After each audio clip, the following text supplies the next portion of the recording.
I haven't posted in forever, to be honest. It's been Yeah. hectic to say the least. What have you been up to? The same since last time we spoke?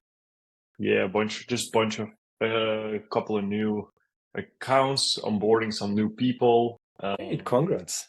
You're Thank growing the you. agency still. Yeah, absolutely, absolutely. That's sick.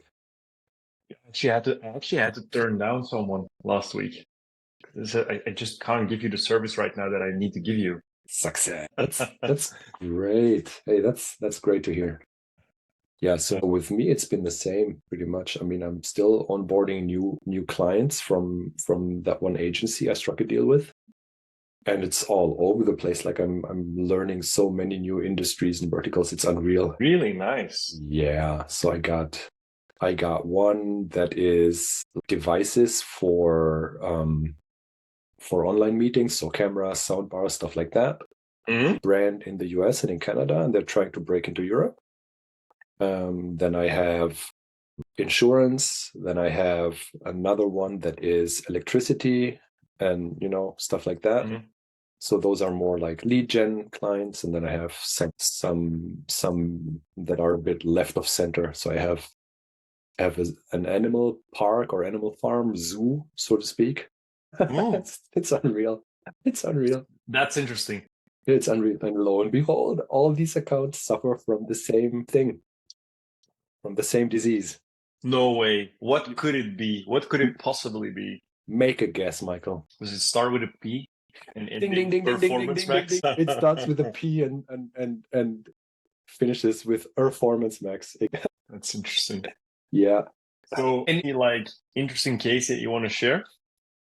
This is all under NDA, so I can't I'll gladly share something with you. I'm not very don't want to share my screen now in the meeting. Of course. But I might do something where I just blur out all the confidential information and stuff like that. That's cool.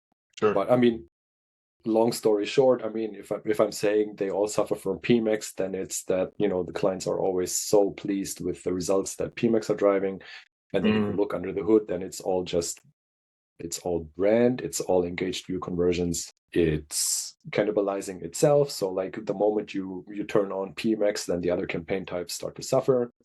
And I'm still trying to gain access to a lot of the CRMs or their attribution solutions, so I can really try to decipher what's going on there if we're driving predominantly returning customers, for instance, and stuff like that. But yeah, on surface everything is looking great, but I have my doubts that it's really that scalable, to be honest with you. Got it. Okay. No, that makes sense. Yeah. What did you think of the new updates? I haven't had the time to wrap my head around this. The one that I followed a bit more closely was the PMAX for Marketplace. Yeah, that was interesting. Which is kind of interesting, but it's a classic case of Google, right? They push something and there's no proper communication, and they say it's available for only specified marketplaces, but they wouldn't tell you which ones they are. So you if you work with marketplaces, you have to reach out to each one individually. Yes, I thought that was really weird. That was a bit wonky, right? But stuff like that. But I can see this sort of working. I mean, it's got caveats as far as I know, but I'll have to read up on that again. I think Mike Ryan did a good post about the PMAX for Marketplace. Yeah, he did. I saw the post as well. And I think it was actually really interesting to see. I was a bit more excited at the beginning, but then I was like, okay, but it's not your own account, or how does it work? That was kind of weird. Yeah, I mean, you won't need a merchant center account, so you in theory you'd be able to run it on inventory without setting up a feed or something. So that's sort of cool. Like if you're like a Shopify first, or a brand that sort of grew on Amazon and then just branched out and did their own D2C website or something like that, then I think that'd be a positive for sure. You don't have to deal with all the technicalities and stuff. But then on the other side, you won't have all the nice options of feed optimization and stuff like that as well. Yeah, exactly. But I I was excited just because I think that especially for US brands, like I don't know the exact number, but I think it was like 1 out of 3 purchases in US goes through Amazon. And we've been kind of testing with like hacking it a little bit in search, like sending search traffic to Amazon and Yeah, the usual, right? Yeah. yeah, exactly. But now you actually have an option to just let people buy on Amazon from a shopping ad, which is kind of interesting. Not sure it's that great for brands and in the long run, as it will give more power to the platforms, I think. Yeah. But we'll see. Yeah, we'll see. So Exactly. I'm just as we speak, I'm just quickly reading over Mike's article. It's actually super interesting. So key differences, it says no URL expansion, not mad about it. No, absolutely not. Here's a good one. No automatically created assets. Really? Oh, no video assets. Oh, I mean that's all like on surface. It all looks and sounds fairly interesting, I have to say. It does. It does. Yeah. It really does. Yeah. So yeah, just we'll see. We'll see where it goes. Well, the one that I was actually interested about was, and I also had to laugh for it. It was like PMAX with a retention goal, and I was like, that's just normal PMAX. But I thought it was funny. But then again, it would be pretty interesting if they get it to work properly, because I haven't seen it work properly yet. But if they get new customer acquisition functionality to work properly, I would say it becomes kind of interesting to get. Then you can have like your retention PMAX and your new acquisition PMAX, and then brand inside of PMAX would make less of a difference. But again, if they get it to work. Have you ever seen the new customer acquisition feature really work? No, not at all. Not at all. Never. See, that's where I'm coming from with all of this. Like, even if you have a giant customer list and you have good match rate and everything, then Google is still like, well, fuck it, all out the window. I'm just going to go after whoever, right? Sort of. Yeah. Or is it because, well, I don't know. I don't know if they say, well, F it, or if they really can't distinguish between new and returning because privacy and ad blockers and cookie deprecation and whatsoever, right? I have no idea. Yeah, that's a really good point and a good question. I think it's a match rate issue, firstly, but the biggest issue all this in this entire story for me is the biggest issue is privacy and cookie blockers, just like you mentioned. Yeah. But the second biggest for me is Google's inability to string devices together. That's just the biggest, and that's where I think they get it wrong so often, where it's like person browses on his phone, buys on his laptop, goes back on his phone. Hey, a new person. That's where I think they get it wrong most. We got a couple of questions in the chat, actually. You want to take these up? Yeah, sure. So, Nick, hey, my guy, how are you doing? Do you know anyone that's a great question, who's being a PTC manager at first, but then started his own B2C biz on Amazon or whatever, started to sell goods on his own? I actually do. Really? Yes, I know of an agency that's nearby where I am, but across the border. So for reference, I'm in the south of Germany, and these guys are in Switzerland, like 30 kilometers maybe from where I am. And they started running their own agency, and then they wanted to have a case study. So they were looking for products, and then they came up with the concept of sofas or couches. So like you could buy the components separately and have them customized with different colors and headrests and whatsoever. And at first it didn't take off, and then they moved the whole thing to Shopify after they've burned like a couple 10K, I think, stocking up, finding the right supplier and stuff like that. And now actually during the last years they've expanded internationally in Europe. As far as I know, they've struck it fairly big, I have to say. Nice. I'll just drop you guys the URL. I'm not affiliated in any way, shape, or form, and I don't make a commission, but that's the website just for you guys to check out. They also had some very interesting guerrilla marketing tactics every once in a while. So the one I remember is they just walked into an IKEA with a couch of theirs and put it in the showroom and put their sign up there, and then they just kind of took pictures and everything, and then they released the news article that they were now being stocked by IKEA, or I think they even said that IKEA bought them or something. That's hilarious. That is so funny. That went super well for them, I have to say. That was amazing. So yeah, but imagine. that's the brand I know of, like, for someone running an agency and then sort of, yeah, it's viable, Nick, for sure. I mean, it is. I think.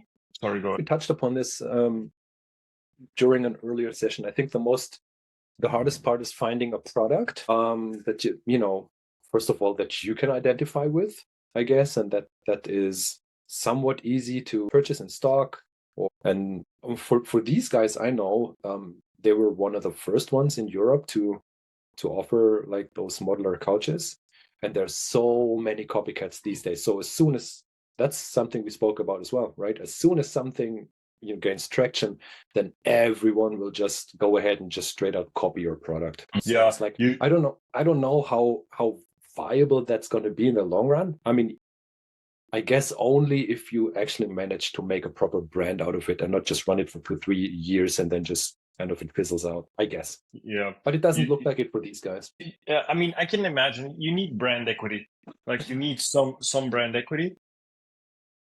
I used to also say like it needs to fit into like this box, or I wouldn't go into it myself, for example. Yeah. Now I'm actually going the other direction and saying like it has to be really big and a really high AOV item. And also because of what you just said, is because a lot of people will not want to stock an item like that. And I can also imagine like the modular couches, like it's not that easy to stock. Like it's not, you can't put it in your basement, for example. Oh, heck no. Yeah, they so I mean, it's a big upfront investment. It's a big commitment. That's for sure. So these guys actually have a supplier they work with exclusively. I think they're in Slovenia or somewhere, and they had to sign like a long-term contract. So that is exclusivity for these sort of designs and stuff like that, and for that exact make, because obviously they deliver to everyone else as well. Yep. But like those designs, those are exclusively for the guys. But I mean, that requires putting up your own money first and then just making that gamble. So no, couches aren't going to, if I was ever going to go into D2C, that it wasn't going to be with couches for sure. What would it be, Boris? What do you think? It'd be something to do with musical instruments, I guess, guitar or something. I mean, some sort of accessory or brand where you cut out the middleman. But that's also been taken care of by big online retailers that have their own in-house brands. Of course, they have the real estate and the brand and the history. So I mean, that's sort of hard to break into as well. But yeah, true. No, that's true. It's true. Yeah. I'd for sure go shampoos and hair dryers. I had to drop it at some point in this call, but I thought, why not now? Yeah. Next question. Yeah, next question. There was actually one before, so I'll just read that one first. This question from Mukesh. Any experience with security guard business getting more calls? Not at all. No, me neither. Mukesh, can you clarify security guard as in for companies or like bodyguards? Because that would be an interesting distinction. Question from Nick. Pratik says has burned $1,000 on the PMAX with a new customer acquisition and not even a single conversion. Yeah, sounds about right. Yeah. Sure. Okay, so Mukesh says it's a security guard company. For a security guard company, I'd say get a contact form on the website. In my experience, people are more readily available to leave their questions or like their demand on the contact form in a proper on a proper web page compared to calling. So I would set the call action actually as a primary conversion because I want to track all conversions. But I would try to optimize for the contact form. Probably, yeah. I'd do the same. So there's a trade-off between the call and the form, right? I mean, the call is instant. I mean, provided your salespeople actually like answer the phone and not just muck around somewhere, then that's a good conversion action to be tracking for sure. And then I actually think I agree with you with the form, because probably that sort of business is going to require a lot more questions about, how many people would you possibly be needing? What sort of object is it? Like, is it a mall? Is it a concert? Is it long term? Is it just for the weekend? Whatever. So I mean, that's kind of stuff that's better done through a form, I guess. So yeah, I mean, just decide on the conversion action that is more valuable to you, and then try to optimize for that. That's the sort of wishy-washy answer to that. But there's nothing much else I can say at this point. No, he followed up with, sure, calls convert better for them, but many fake calls, people calling for jobs. It's a US location long term, like malls and offices. I guess so. Capture the lead through a form, and then immediately, like, time to lead is super important on that, because it's potentially also a higher value contract. And then have people get back to them as quickly as possible. Yeah, and as quickly as possible means like in the same hour. Not hour. It's cutthroat. Rest assured, they're not only leaving the lead with you. So whoever gets there first is probably the one that's getting the contract. If I think of myself, like if I have a job, like I wanted to build a garage outside my house, right? And I wrote to like 4 or 5 companies. Like out of those, 3 didn't even bloody reply. So yeah, what sort of business is that? No Google Ads is going to fix that bullshit, right? exactly. You just spent like 100 euros on a lead, and then you don't even bother getting back to them. I'm like, hey, right? Yeah, 100%. Speed to lead, super crucial. Speed to lead, I like that. I have not heard that before. I learned that from our buddy John Moran. Really nice, good one. Yeah, man. And from Legion. Hey.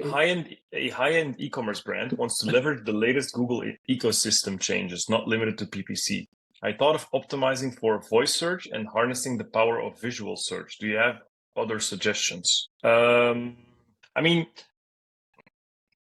I'd love to know more details, but from my perspective, I think you have to be like really, really high level already, like doing a gazillion dollars in revenue before you are out of the optimizations you can do for PPC within PPC and within your paid advertising. And before I would look at something like voice search or visual search optimizations. I wouldn't even actually look at voice search, to be honest. I'm pretty sure not a lot of people use it. What are your thoughts, Boris? I have thoughts on voice search, all right. That's been basically the next big thing, behind AI now, but that's been the next big thing for the last couple of years. And yeah, it might breathe sort of like with younger generations taking to new ways of searching for things potentially, but I've yet to see the interface. So like ChatGPT isn't voice search, right? So you just have a conversation. You sit in front of your computer and you type something. Oh, that's not it. But yeah, it's probably, as the technology evolves and people develop the interface where you can just like talk to the thing, then it's probably more of a viable thing, I think. So if I'm thinking of a high-end e-commerce brand, whatever that may be, I'm thinking AR, like virtual fitting rooms or something, or 3D renders, like put the object, like if it's a couch, for instance, if it's a high-end furniture store or something, just give it a picture of your living room where you want like the couch to be, and then it'll, you can fit it there and see how it's going to look. Yep, agreed. Like stuff like that. I'm very sorry, I just got to run. I think something just happened upstairs, right? Go for it. They're with a very big budget. It's an open discussion. So yeah, I'll just take it from here, guys, until Boris is back. Hopefully nothing's wrong. I think what Boris said is super viable. AR, like virtual fitting, things like that. I think that's a super viable thing to look at. moving on with my question. That was Boris's link. Question from Harrison. All good, man? Never a dull moment. With kids? Yeah, our younger daughter got her finger stuck in something and hurt herself. Okay. Dude. Reckless. That kid is she's something else. Anyway. I got a question from Harrison here.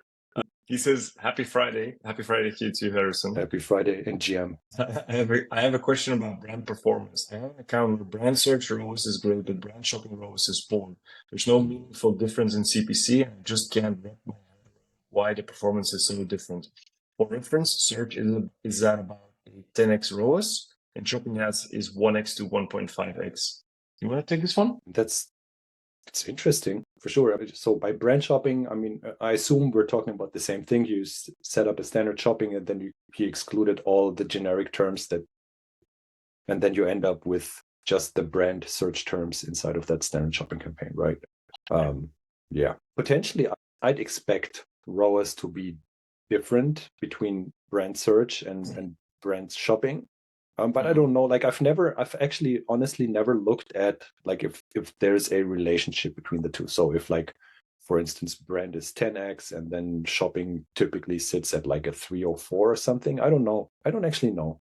But like a 1 to 10 discrepancy strikes me as a bit odd, to be honest, right? I mean, on branded search terms, you'd expect to make a profit. So if it's shopping, the only thing I can think of is if you're maybe not competitive on price. So remember, shopping is a price comparison service first. So there could be retailers that sell the product at a cheaper price than you. So that could be a reason. That could be a reason. Whereas, on brand search, people just made up their mind already. They want to buy with you and they just go to the website because they've been influenced otherwise before.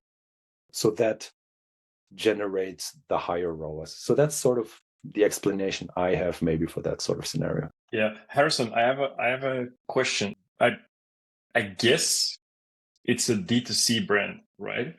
So is it a D2C brand, and do they also sell on Amazon?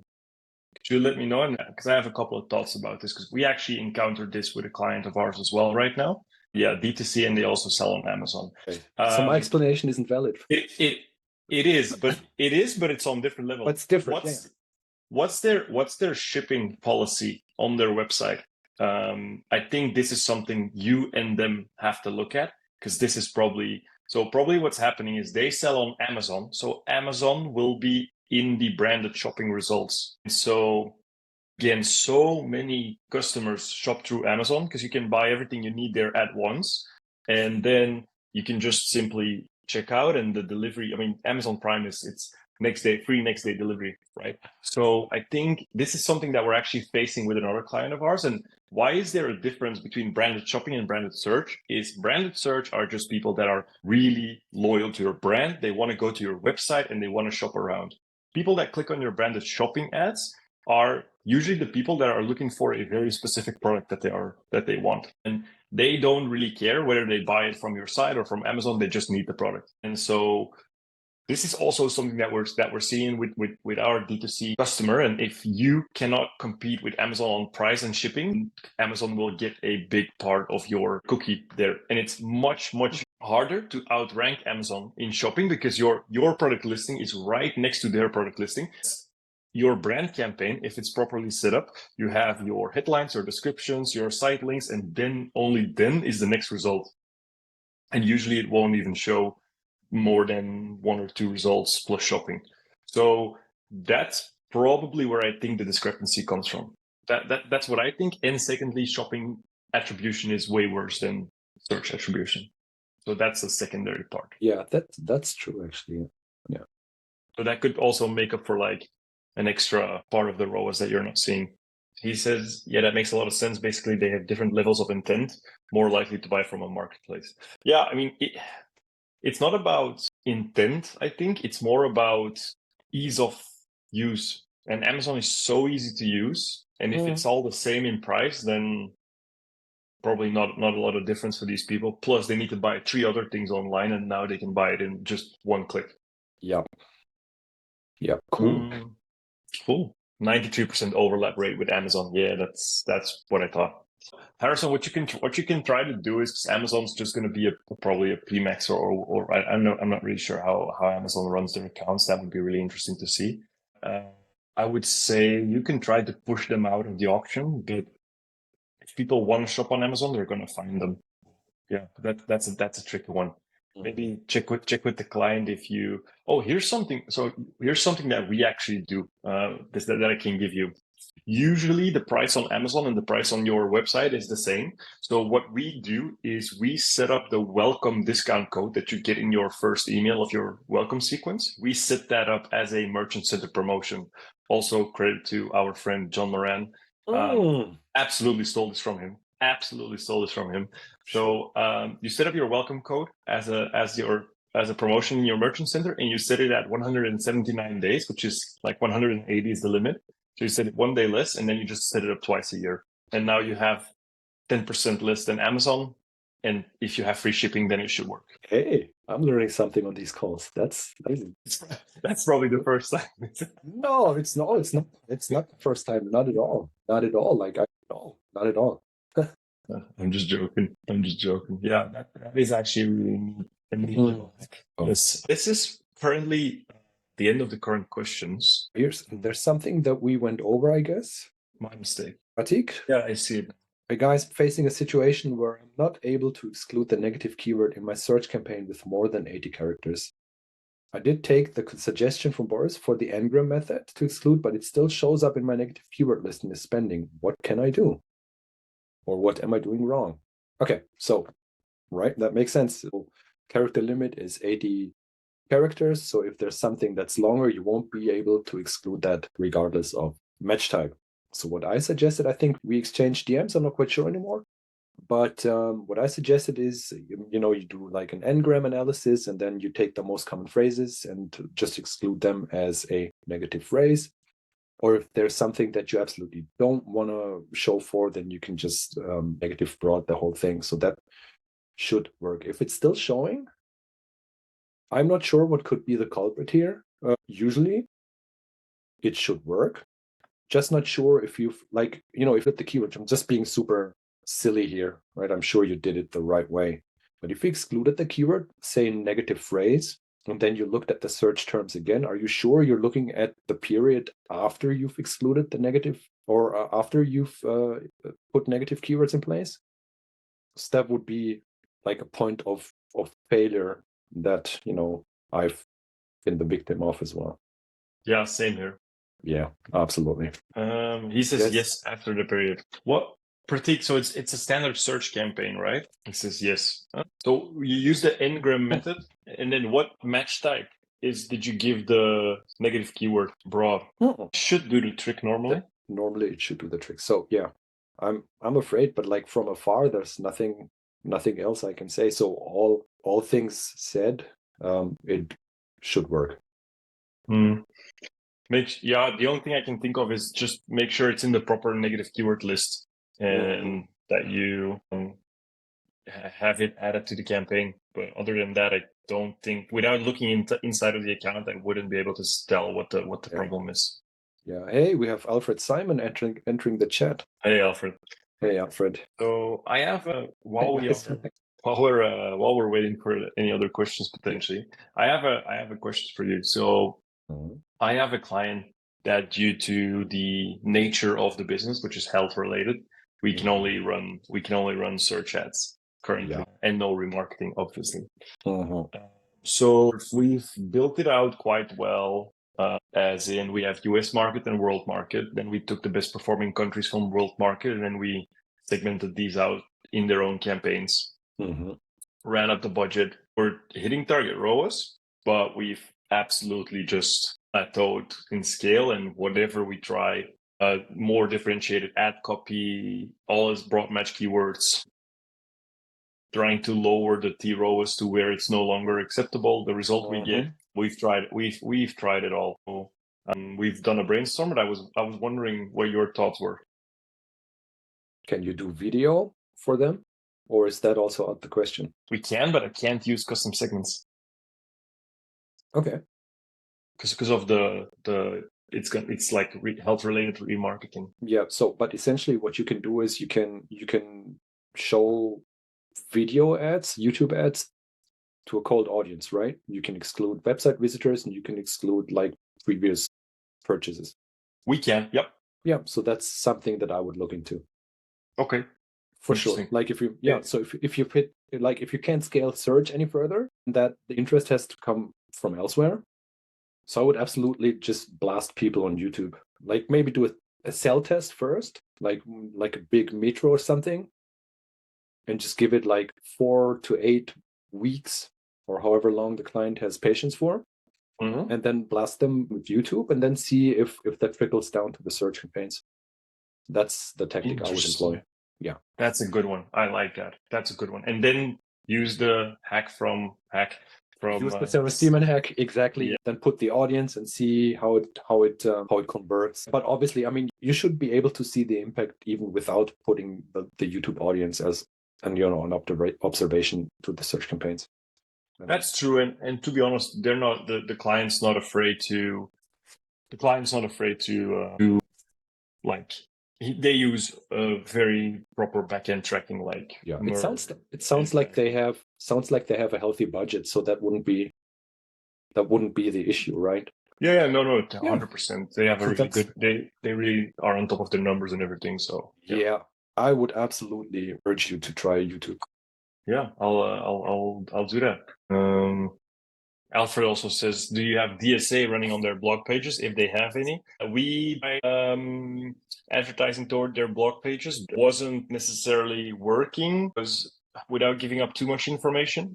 It's a quiz funnel, and they have a large part of their audience is still very much in the research phase where they just want to read a blog but don't want a solution yet. So we're kind of narrowed down there, I would say. Can you give me any hints as to what the product is? So is it a supplement, or is it I can, or is it a training plan, or what is it? Like if you're saying it's health. Yeah, it's info. It's an info product. Okay. Oh, absolutely. Do you know this one guy? He used to be over YouTube all the time. It's the guy, I think you've seen him as well. It's the guy with the body type quiz. V-Shred? V-Shred, exactly. Yeah, I've seen him. Yeah, just copy that. I know everything he says is utter total shite. It is. And the body type thing, it's just all bullcrap, but it works. And I know for a fact he has a budget split of 80% YouTube and 20% search. Like he gets all his stuff. He gets all the leads from YouTube. It's not him. Obviously, it's like 3 business savvy guys with lots of cash and him as the poster child. But no, of course, yeah. I saw the breakdown video of that. That was interesting. For sure, it's all YouTube. So it should work. Like by all accounts, it should work if it's somewhat comparable. Yeah, actually, I think it should actually, especially because the CTA is not like buy or program. The CTA is a free quiz. Yeah, sure. I imagine it's going to be the same. It should work. V-Shred, stupid motherfucker. I forgot about this guy. Yeah, that's true. So Legion had another question. How to decide if a search term is a good keyword or not when you do not have any conversions yet to judge and you do not know the industry very well? What is your way to decide? You take this one first. I talked to Legion the other day. Yeah, sure. First of all, I think you need to choose keywords before starting spending on a proper proper research, I think. And proper research doesn't have to be like really expensive tools like Ahrefs or SEMrush or whatever. Use the keyword planner and just go on the SERP and look at the organic results. What ranks for your keyword organically, and then see if that matches what you want to advertise for. I think for me, that's still what I do. That's the keyword research I do. No more, no less. Like that's just it. And then how to decide if a search term is a good keyword. If there's no conversion data, I think it's quite difficult to know. I think this is, Boris, maybe you can explain it better, because for me, it's a gut thing. Like if I see a search term and it's like, I need to add this as a keyword, that's a gut thing. So I think maybe you're better for this. First of all, I agree with what you said. I'm still the same. I mean, I got access to like Google plans on SEMrush and stuff like that, but I also use Keyword Planner because the data is more or less the same. Keyword Planner is more accurate, if we're being honest, because it comes it comes straight from the horse's mouth. Whereas, inside of SEMrush or Ahrefs or whatever is more an extrapolation of what's really going on. So it's more directional than proper information. But absolutely, like if you have the website and you just plug it in Keyword Planner and then you look at the search results or at the results it gives you. And then for me, so I think the way to explain the gut feeling is you look at the intent of a keyword, right? And then you sort of need to decide, so is it something, right? So the campaign I'm building, first of all, keep in mind what is the goal of that campaign. Mhm. Then if the keyword is being transactional and the campaign has the goal of sell stuff, then obviously that's a good keyword to be putting in that campaign, right? So Yep. buy Rolex, whatever, buy Louis Vuitton handbag, like that's transactional, right? So all that stuff. And if the campaign goal is to raise awareness, maybe, and the keyword is what's the best watch under 5K, then that might be a good keyword, or watchmakers in Switzerland, blah, blah, blah. So that's right. Sort of the goal determines the keyword, and the keyword intent determines which keyword goes in which campaign. I think that's the best way I can describe it. That is a really good way to describe it, to be honest. And I fully agree with you. And this is also kind of where I think that the gut feeling comes into play, where it's like, yes, this is differentiated enough from my current keywords that I need to add it, but the intent is there as well. Exactly. Yeah. Really good question for you from Alfred. Hmm? What is the sign or moment when you should take the leap of faith to the path of freelancing? I played with the idea, already have a few side projects, but love the agency I'm at and have not even one single issue or reason to leave. Okay. But the idea to work for myself and on my own is also really nice. Help. So I can't help you with that. Like that's a decision. I mean, maybe it'd be good if I described how I ended up where I am now. And that's mainly because I failed at being an employer. I was just a bullshit employer, to be honest with you.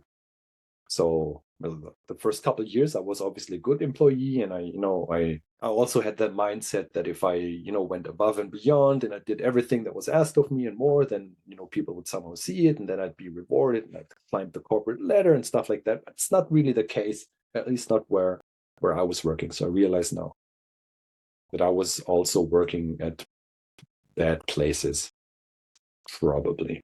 So what's the sign that you should take the leap? There is no sign.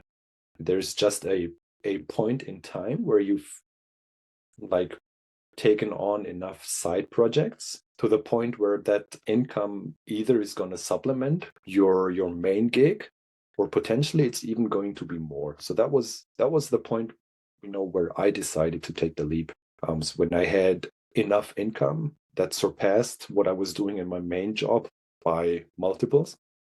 And that was when I finally decided to ditch the 9 to 5. And then it always helps to talk to other freelancers and other, how do you say, solopreneurs? Solopreneurs, yeah. And network and, really, I think you're going to know when you're going to know. That's the best thing that I can tell you. Like, you are going to know when the time is right for you. And I know you're married and you don't have kids, so there's not so much risk. So there's a lot of upside in your case, probably, and not so much downside. I mean, other than maybe you taking on like the biggest mortgage that you have to pay off regardless. But otherwise, I think it'd be, if you have enough side projects, and then it'd be a good point in time for you to maybe take that leap. And on the other side, if there's no pain on your end, like you love the agency you're at, so why not just ride it out for another year or so, right, and see what the future brings. So I guess that wasn't the help he was expecting. I mean, if I can, I do think there was a lot of value in there. If I can give my 2 cents on the topic, is I think, or it's not even my 2 cents, it's more of a summary of some things I used. That is, I think, one, make sure you have your financials in order, that even if it doesn't pan out like you think it would, like that you have a good buffer of 6 to 12 months of the income that you have right now. Regarding the feeling, I can't really I've never been an employee yet. So, oh, you didn't know this, Boris? I didn't know that. No, As a student, I was, but I have never been an employee. really. Yeah, That's interesting. So you were born with a silver spoon. No, of course you were not. I was not, unfortunately. I'm just poking fun at you. No, I was not an employee. So I think if you've been playing with the idea for a while, Alfred, I think also talk to your agency about this. I don't know how many accounts you run at your agency, but they're not going to want to put a new person in place, and like maybe you'll strike a deal with them immediately for like 2 or 3 days a week or whatever, where you can then rely on this plus use 2 days to build your other freelance gigs. That's a brilliant idea. That's a great idea. I think I actually saw an interview with someone. I'm not sure who it was. It's also someone in the PPC space that we all know, and that person also said like he was ready to go solo, so he just talked to his agency, or he even when he started at the agency, he said that in like 1.5 to 2 years he was going to go out on his own, and then he did, and they gave him a couple of clients that he'd been taking care of all this time, and that was like the founding stock or moment for his solo journey. Yeah, I think it's a very valid, I go speak to them and just see probably your relation. They'll either pay you a day rate, or they'll pay you per account, or just a retainer or whatever. Yeah, I think it's a possibility for sure. absolutely. Yeah. There's a question from Lee Jun, but I'm just going to go into Nick. Michael, you've been like a boss. Total boss. Ignoring the trigger in my head to make a pun now. But so no, Nick, I started an e-commerce business when I was in college, and back then Facebook was so incredibly cheap and so incredibly good that it went quite well, but then logistics wasn't really for me. But then I already had quite a bit of media buying experience, and I just went immediately into freelancing. Which, to be fair, actually, if I had to do it again, I wouldn't do it like that again. I would be an employee for a couple of years first, like 2 to 3 years, build a better network while I actually have a safe income, because I didn't have a really good income in those first 6 to 12 months, I think. But then, yeah, of course, it kind of grew. And yeah, no, my pleasure, Nick. It kind of grew, and then just never looked back. And to be honest, if you're struggling on your own, you learn so much more than if it's like spoon-fed what you have to do. Question from Legion. If I would use PMax as a way to generate new clients since they do not have brand out there yet, how good should the video be? And what is a standard of a good video? Good question. Really good question. Yeah. So the standard has shifted quite drastically. So what used to be, or what was considered a good ad, is no longer a good ad these days. So what used to be a good ad was like very polished, brand on point, stuff like that, cut straight to the chase, showcase the product, stuff like that. And that still holds true. Like that's still a good ad. So for instance, like this one that I just put in the chat, Rich Wallet, that's like a great example. So that's a D2C brand that really hit it big with these sorts of ads. So you can, like, whenever you guys have time, you just watch that. So that's a very well produced video ad, right? So that's what I would consider a good ad. And then there's the counter movement. So I don't know, Lijun, if you've ever heard of a guy named Barry Hot, for instance. So he has that claim to, make ugly ads. So because everything was inundated with like polished and high quality ads, then you should be making more ugly ads. So that could be something like just to post it on the product, or, you shooting the thing with your iPhone, essentially making it look more real or personable or relatable, or however you want to call it. So that's been that, during the last 1.5 years, I want to say that's been the gold standard for an ugly or for a good ad. I'll just drop you I'll just drop you his YouTube as well. So you guys, like whoever's interested in his way of thinking about ads. So he comes from the D2C social media buying side of things. But the same principles obviously apply to YouTube ads as well. Yeah. To be fair, I think one caveat that is to be made there is that ads should look native. Let me put it like that. And for like Facebook, for example, this is the thing. This like ugly ads. That is 100% the case. So if we're talking about YouTube, I think what you need to look at, Legion, is the brand. Like if people were to just YouTube search videos around that brand, then I would say Google calling me. The rest, stop hating on PMax. Sorry. Have you applied our recommendations? Sorry again. So look at what people would be searching on YouTube regarding your brand or the brand that you're representing, and try to create ads like this. What I think, like, for example, I do think there's still a place for really polished YouTube ads. Sure, if you're a luxury handbag brand, don't make an ugly ad. Like, make it look really good, because you are playing into the aspiration of people. I could totally think of an ugly ad that would work, but that's just me. For a really high end bag brand. Sure, I'd like walk around with the Louis Vuitton, have people film me, and like, hey, this even looks good on this ugly ass guy. That's totally gonna like. Oh man, I think we're derailing fast, man. We're spiraling now. Spiraling out of control. Yeah. Oh, it's totally. afternoon. You should do this on. One more question from Pratik. I manage a vitamin and supplement brand that has been in business for over 30 years. Cool. Currently, I oversee one brand search campaign and two performance max campaigns, one featuring bestsellers and another with lower performing products. The brand search consistently achieves a ROAS of 5. The bestsellers performance max fluctuates between 0.8 and 1, and the low performing products performance max ranges from 1 to 1.5. Both types of campaigns perform well during promotional periods. For my website offers and email promotions, I also have incorporated email list audience signals. Despite experimenting with shopping and search campaigns, results have been subpar due to competition in auctions with other industry brands. Looking to shift away from reliance on performance max while maintaining current performance levels. What strategies or campaign types would you suggest? Want to take this? I mean, I've spoken about this at length over the last couple of weeks. But... Yeah, sure. I mean, we only have 2 minutes left, so I'm going to make it rapid fire. Okay, Pratik, first of all, I think why you see a jump in performance max performance during promotional periods is A, yes, of course, due to the performance, but also B, performance max going after the people that are landing on your website from your Klaviyo email list, from your Facebook ads, etc., etc. The brand ROAS obviously is going to be high, above 5.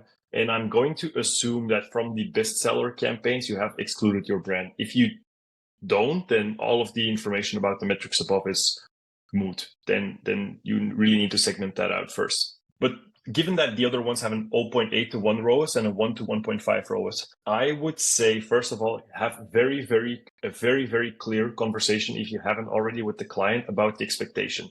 Vitamins and supplements is really expensive to convert people. But once they are converted, they are staying a customer for 3, 6, 9, 12 months if your product is good.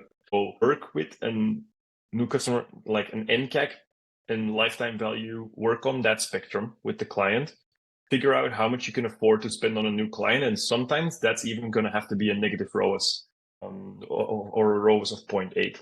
Yeah. And from there, it would personally then reevaluate your performance on your performance max campaigns. And if it's still not good enough, and especially if they are running heavy on meta, which I assume they will because it's supplements, I would say shift back to standard shopping and just find proper cold traffic sources, standard shopping, search, potentially YouTube, but that's expensive. But I would start with standard shopping and search and then move up the funnel from there. Yeah, that is a great answer. And by the way you shift away from Performance Max is if you look at your products inside of Performance Max, and obviously you've done this already because you've segmented the campaigns, but during the top performance campaign, you just take out the 20% of the products that drive all the performance, and you just put them in their own standard shopping campaign. And you can do this with the low performers as well. So just focus your attention and your spend on the products that have historically driven the most clicks and the most performance, and then you should be good to go. Like the shift away from Performance Max actually is pretty seamless. I've done this a couple times now for my clients, and the reason is because the performance information is stored at the ID level. So if you take the product out of Performance Max and put it into a standard shopping campaign, and you do max conversion value with the T ROAS, then the learning carries over, and you don't have any major hiccups usually with that sort of tactic. Agreed. Great. Good one to end the call with, I think.